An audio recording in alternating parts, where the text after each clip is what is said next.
Samantala, sabi po ng mga nanay, wala raw katumbas ang kaligayahang dulot ng pagbubuntis at panganganak. Pero batay po sa pag-aaral, isa sa bawat 10 babae ang may tocophobia o matinding takot sa pagbubuntis. Paano nga ba ito maalpasan? Narito po ang report.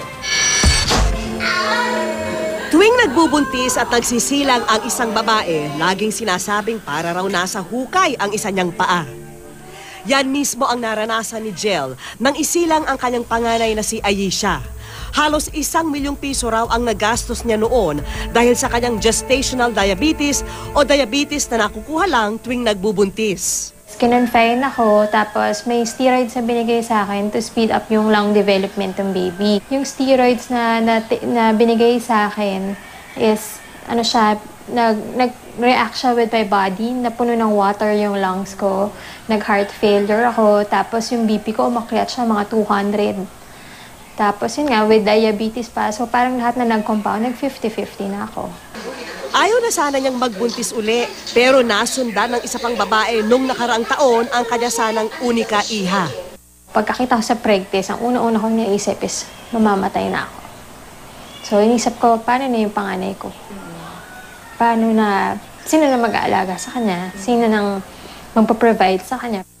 Last holographic will and testament. I, Jelani Tupas, desire that I should die. It is my wish to be cremated. Takot din daw magbuntis ang dalagang si Jopay.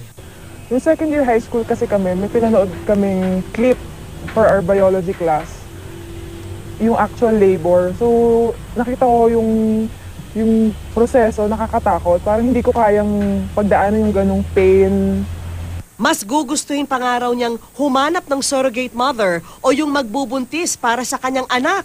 Kailangan kasi, para sa akin, bago ka magkaroon ng anak, ready ka emotionally, physically, financially din to raise a child. Hindi kasi basta-basta yun, considering yung hirap din ng pagpapalaki sa isang pamilya.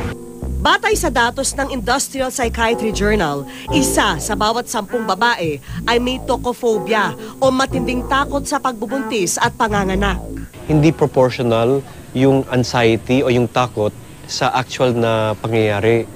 So, of course, nandun yung pregnancy, meron naman siyang mga risks, may built-in problems yun.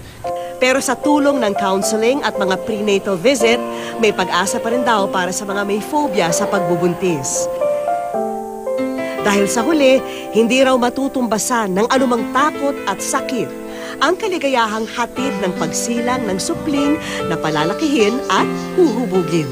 Super worth it ang motherhood. I am going to mold their future, diba? Napaka-fulfilling nun for me as a mother.